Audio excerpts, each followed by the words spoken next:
안녕하세요. TQQQ 연구소입니다. 47.6. 1952년에 이 조사가 시작된 이래 74년 만에 최저치입니다. 어젯밤 발표된 미시간대 소비자 심리지수. 1980년 에너지 위기 때도 2008년 금융위기 때도 코로나 팬데믹 때도 깨지지 않았던 바닥이 무너졌습니다. 같은 날 아침 CPI가 먼저 나왔습니다. 헤드라인은 3.3%로 뜨거웠는데 에너지를 빼면 오히려 예상보다 안정적이었습니다. 시장은 잠깐 안도했습니다. 그리고 1시간 반 뒤 소비자 심리가 터졌습니다. 나스닥은 올랐고 다우는 빠졌습니다. 반도체는 폭등했고 산업주는 주저앉았습니다. 하나의 시장 안에서 두 개의 경제가 싸우고 있습니다. 그리고 오늘 이슬람아바드에서 이란과 미국의 협상이 시작됩니다. 이 협상 결과에 따라 월요일 시장이 완전히 달라집니다. 어젯밤 무슨 일이 있었는지, 왜 이 숫자들이 중요한지 처음부터 풀어보겠습니다. 어젯밤 미국 동부 시간 오전 8시 30분 3월 소비자 물가지수가 발표됐습니다. 전년 대비 3.3%. 2024년 5월 이후 약 2년 만에 가장 높은 수치입니다. 전월 대비로는 0.9% 상승, 시장 예상치 0.7%를 넘겼습니다. 이 3.3%의 정체를 뜯어보겠습니다. 3월 한 달 동안 미국 휘발유 가격이 21.2% 폭등했습니다. 한 달에 21%. 이 하나가 전체 월간 상승분의 4분의 3을 차지합니다. 호르무즈 봉쇄 6주 만에 충격파가 미국 소비자의 지갑까지 도달한 겁니다. 그런데 여기서 반전이 있습니다. 에너지와 식품을 제외한 근원 CPI, 전월 대비 0.2% 상승, 시장 예상치 0.3%보다 낮았습니다. 전년 대비 2.6%, 전달 2.5%에서 소폭 올랐지만 공포를 불러일으킬 수준이 아닙니다. 주거비와 식품 가격은 안정적이었습니다. 이걸 보고 시장은 한숨을 돌렸습니다. 에너지만 빼면 물가는 잡히고 있다. 전쟁이 끝나면 괜찮아지겠다. 나스닥 선물이 플러스로 돌아섰습니다. 하지만 연준이 진짜 주시하는 지표가 하나 더 있습니다. 슈퍼코어 CPI, 에너지와 주거비를 모두 제외한 서비스 물가입니다.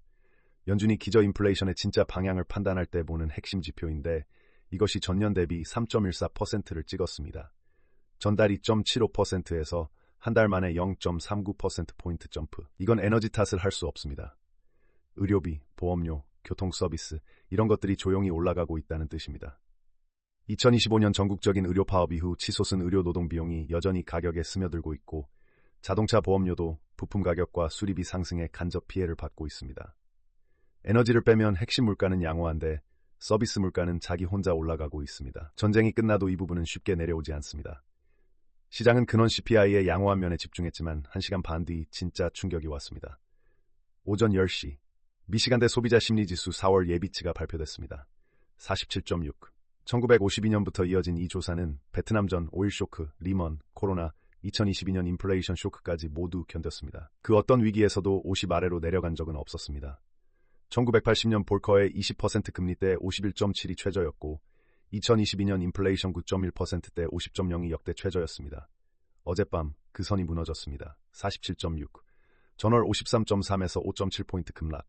내부 항목이 더 충격적입니다. 향후 1년 기대 인플레이션은 4.8%. 전달 3.8%에서 1.0%포인트 폭등. 이 조사 사상 가장 큰 월간 상승폭입니다. 5년 기대 인플레이션도 3.2%에서 3.4%로 올랐습니다. 장기 기대까지 올라간다는 건 미국인들이 이번 인플레이션은 일시적이지 않다고 판단하기 시작했다는 뜻입니다. 향후 경기 전망은 20% 급락, 개인 재정 평가는 11% 악화, 연령, 소득, 정치 성향을 가리지 않고 모든 그룹의 심리가 무너졌습니다. 미국 전체의 공포입니다. 여기서 결정적인 디테일 하나, 이번 조사 응답의 98%가 4월 7일 휴전 발표 이전에 수집됐습니다. 즉 이 47.6에는 휴전 희망이 전혀 반영되지 않았습니다. 전쟁의 공포, 치솟는 유가, 급등하는 주유소 가격, 6주간 누적된 공포가 이 숫자에 고스란히 담겨 있는 겁니다. CPI는 이미 일어난 일의 기록이지만 기대 인플레이션은 미래의 행동을 바꿉니다. 연준이 모든 인플레이션 지표 중에서 기대 인플레이션을 가장 두려워하는 이유입니다. 역사적으로 미시간 지수가 60 아래로 떨어진 경우 85% 확률로 6에서 12개월 안에 경기 침체가 뒤따랐습니다. 60도 아닌 47.6입니다. 물가는 올라가는데 경기는 식어간다. 1970년대의 그 단어, 스태그플레이션이 다시 소환되고 있습니다.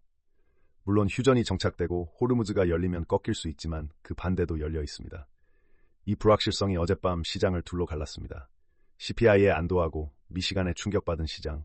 어젯밤 장중에 이 두 감정이 어떻게 부딪혔는지 보겠습니다. 장 시작 전 선물은 보합권이었습니다. CPI 데이터와 주말 이란 협상이라는 두 변수를 동시에 저울질하며 방향을 잡지 못한 겁니다. 8시 30분 CPI 발표. 헤드라인 0.9%의 선물이 잠깐 흔들렸습니다. 그러나 근원 CPI 0.2%가 시장 예상보다 낮다는 게 확인되면서 기술주 중심으로 반등이 시작됐습니다. 10시에 미시간 소비자 심리 47.6이 터지면서 경기 민감주의 냉기가 흘렀지만 반도체는 아랑곳하지 않았습니다. 필라델피아 반도체 지수 SOX 2.1% 상승 386.60달러 마감. 이번 주에만 13.84% 올랐습니다. 엔비디아 2.57% 상승 188.63달러. 올해 수익률이 거의 제로 -1%까지 회복했습니다. 한 달 전만 해도 전쟁 공포에 깊이 빠져있던 종목입니다. AMD 3.55% 상승 245.04달러. 이번 주에만 12.66% 올랐습니다. 올해 누적 플러스 9.65%. 2월에 발표된 메타와의 600억 달러 AI 칩 공급 계약이 계속 주가를 끌어올리고 있습니다. 메타의 차세대 라마 모델 전용으로 설계된 커스텀 칩인데 전세대 대비 2배 성능입니다. 메타가 600억 달러를 베팅한 이유가 이 숫자 하나로 설명됩니다. 아마존 2.02% 상승 238.38달러. 이번 주 13.64% 급등해 올해 누적 플러스 5.25%. 반면 다우존스는 완전히 다른 장이었습니다. 0.56% 하락 47,916포인트. 산업주, 운송주, 에너지 소비 비중이 높은 기업들이 CPI의 에너지 충격과 미시간 소비자 심리 폭락의 직격탄을 맞았습니다. S&P 500은 이 양극단 사이에서 0.11% 소폭 하락 6,816.89. 4월 8일 휴전 합의 이후 유가는 14% 폭락했지만 어제 금요일 기준 호르무즈를 통과한 유조선은 단 한 척입니다. 봉쇄전 140척에서 한 척. CNN이 해운 데이터로 확인했고 백악관 하셋 보좌관도 정상 트래픽의 10% 수준이라고 인정했습니다. 봉쇄가 사실상 풀리지 않은 상태에서 오늘 이슬람아바드에서 본격적인 협상이 시작됩니다. 이란 대표단은 갈리바프 의회의장이 이끌고 외무장관 아라그치, 국방위원회 사무총장, 중앙은행 총재까지 총출동했습니다. 대표단의 무게만 봐도 이란이 이번 협상을 얼마나 중대하게 보는지 알 수 있습니다. 미국 측은 제이디 벤스 부통령이 이끌고 스티브 위코프 특사와 제러드 쿠슈너도 합류합니다. 하지만 시작 전부터 간극이 보입니다. 갈리바프 의장은 도착 직후 전제 조건을 내걸었습니다. 레바논 휴전 이행과 이란 동결 자산 해제가 협상 시작의 선결 조건이다. 그는 합의된 단계 중 2개가 아직 이행되지 않았다고도 했습니다. 이란 외무장관 아라그치는 미국이 레바논 휴전 포함과 이스라엘의 레바논 공격 중단에 대한 약속을 지켜야 한다고 국영 미디어를 통해 밝혔습니다. 트럼프는 트루스 소셜에서 이란인들에게 카드가 없다며 강경 발언을 쏟아냈고 뉴욕포스트 인터뷰에선 협상이 실패하면 군사 옵션을 가동할 준비가 되어 있다고 밝혔습니다. WSJ에 따르면 미 육군 82 공수사단 정예병력 1,500에서 2,000명이 며칠 내 중동에 추가 파견됩니다. 백악관 내부에서도 시그널이 엇갈립니다. 한 관계자는 트럼프도 호르무즈가 빨리 열리기 어렵다고 판단하기 시작했다고 전한 반면 보좌관 하셋은 2개월 안에 열 수 있고 백업 플랜도 있다고 말했습니다. WTI 원유는 배럴당 95.82달러로 마감, 브렌트는 94.52달러. 이번 주 급락 후 하단을 다지고 있지만 해협이 열리지 않는 한 다시 100달러를 넘을 리스크가 상존합니다. 올해 누적 USO 기준 81.00% 상승입니다. 시나리오는 둘입니다. 합의가 나오면 호르무즈가 점진적으로 열리고 유가가 추가 하락하며 시장은 랠리합니다. 결렬되면 트럼프의 군사 옵션이 가동되고 유가가 100달러를 다시 넘으며 안전자산 선호가 급증합니다. 투자자들이 이 주말에 가장 긴장하는 이유입니다. 연준은 묶여 있습니다. 올해 초 시장이 기대했던 금리 인하 2회는 이제 0회로 바뀌었습니다. 채권시장은 연말까지 금리가 현재 3.5에서 3.75% 범위에 머물 확률을 77%로 봅니다. 소비자 심리는 내리라 하고 CPI 3.3%, 슈퍼코어 3.14% 기대, 인플레 4.8%는 내리지 말라 합니다. 3월 FOMC 의사록은 이란 전쟁의 인플레이션 영향이 불확실하다며 2026년 인플레이션 전망을 2.4%에서 2.7%로 상향했습니다. 결국 모든 것은 하나로 수렴합니다. 호르무즈 해협이 열리느냐. 이 하나가 인플레이션 경로를, 연준의 결정을, 시장의 방향을 전부 결정합니다. 이 분열이 주식시장에서만 벌어진 게 아닙니다.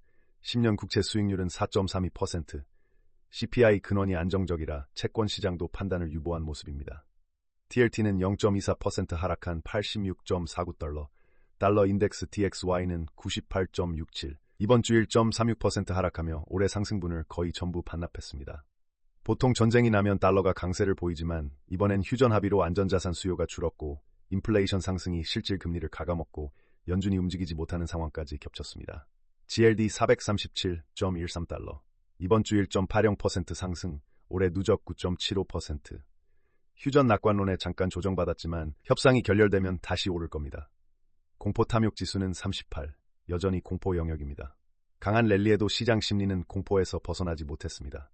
어젯밤 장이 마감된 후 저희 알고리즘이 결정을 내렸습니다. 해지 페이지에서 롱 페이지로 전환, 방어에서 공격으로. 이번 주 QQQ가 급등하면서 611.07달러까지 올라왔습니다. 200일 이동평균선은 595달러, 여기에 1% 버퍼를 적용한 기준선이 601달러, 100일 이동평균선이 608달러. QQQ 611달러는 두 조건을 모두 충족합니다. GED 20주를 438.44달러에 매도하고 TQQQ 186주를 49.505달러에 매수했습니다. $10,000로 시작한 계좌의 현재 총평가 금액은 9,142달러입니다. 마이너스 8.6%. 그리고 화면에 보이시는 마이너스 현금, 마이너스 3.21달러.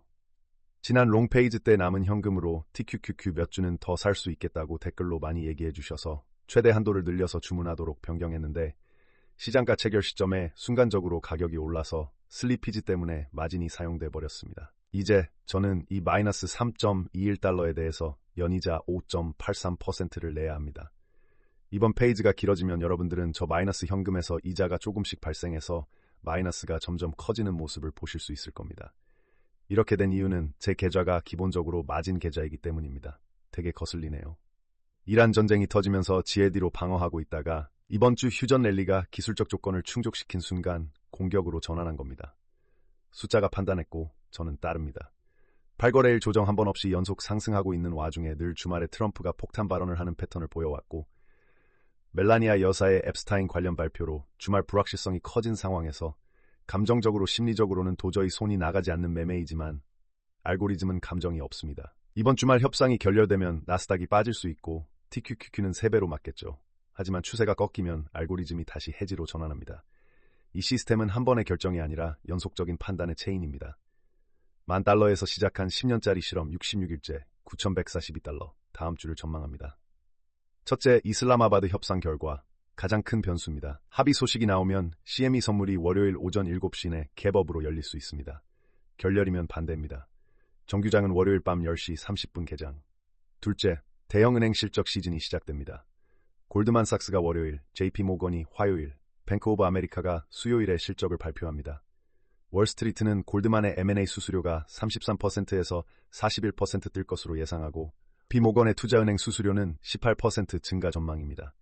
하지만 이란 전쟁에 따른 대출 손실 충당금 증가가 서프라이즈를 상쇄할 수 있습니다.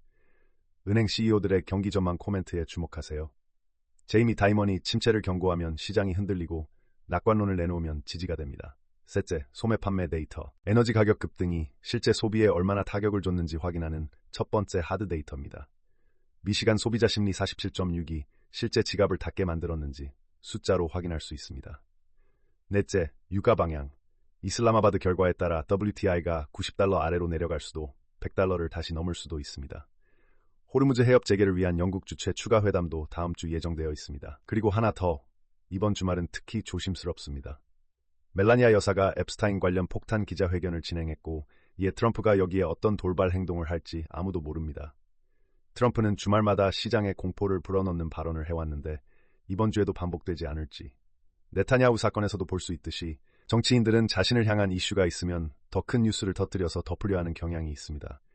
협상과 무관하게 주말 동안 예측 불가능한 변수가 하나 더 있는 겁니다. 매일 아침, 어젯밤 미국 시장에서 무슨 일이 있었는지, 그 숫자들이 왜 중요한지, $10,000 실험은 어디쯤 와 있는지.